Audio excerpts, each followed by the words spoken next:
currency, because this has become our story now. How can we avoid this story again? Because you see, 62 years after independence, we should not live like this. You know, where, I mean, you would rather do other things in your life than spend time on this.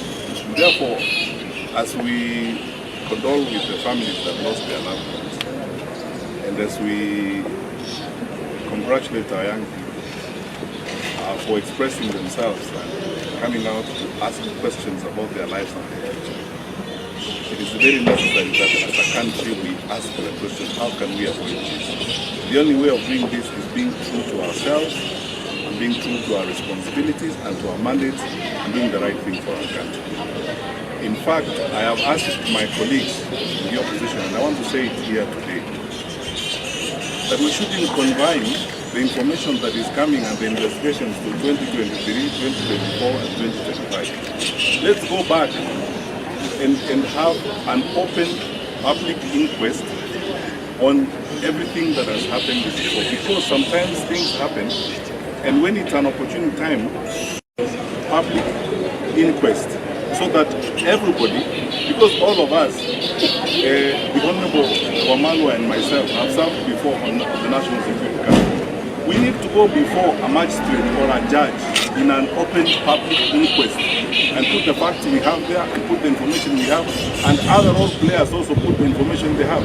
Because if we want to move forward, I don't think we have a future in this country without truthfulness and without focusing on what we need to do for our people. Because this cutting of corners, sometimes when something happens, we always enjoy the politics, we blame others and so on and so forth. And then tomorrow, we behave as if nothing happened. Then next year will come, we have another situation like this. Let's be open and transparent. Let's all go forward. And I want to ask all my colleagues, because we can't ask accountability of ours, of others when we are not accountable ourselves. Let us go and explain some of these things that have happened even before 2023, so that we can now move forward together as a country with all facts and everything has been had and resolved. And we can deal with the unresolved matters that have not been conclusively investigated. Whether we start with Musandi, we come to Jakujuma, we come to Keneni, we come to Rivayala and everything else. Let these things be investigated by an open public inquest, so that this is all the trend mbele, we explain and face the public on these issues. Because some of these issues are raised and we keep this merry-go-round, you know, where we are always telling stories only when they are connected. You know, we cannot have government by blocking. Let's focus on the issues that we need to deal with. Let us address the lives of our people, and this issue should be investigated. When this matter happened on the 25th of June last year, we ought to have had an open public inquest into this. It will have given the Gen Z an opportunity to express themselves. We should have answered the question that time, how did we get here? Parliament is 2 kilometers from State House. For the first time since 1962, Parliament was overrun. What happened? How did we get here? Who knew what?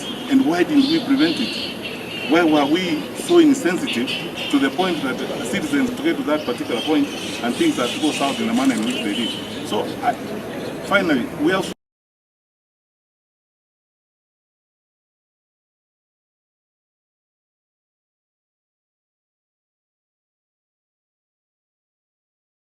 the way in which we deal with the country. Thank you. Any questions?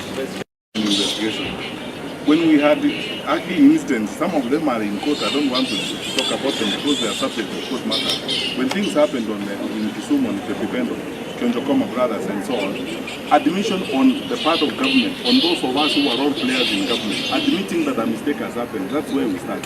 And then asking the organs and the institutions that are judged with that responsibility to deliver on their mandate, so that investigations are done without blocking them, and so that those who actually are involved and who are culpable are prosecuted. That is what His Excellency the Vice President has spoken to this afternoon. We are asking for actually not the police officers. What do our police officers think about some of these things?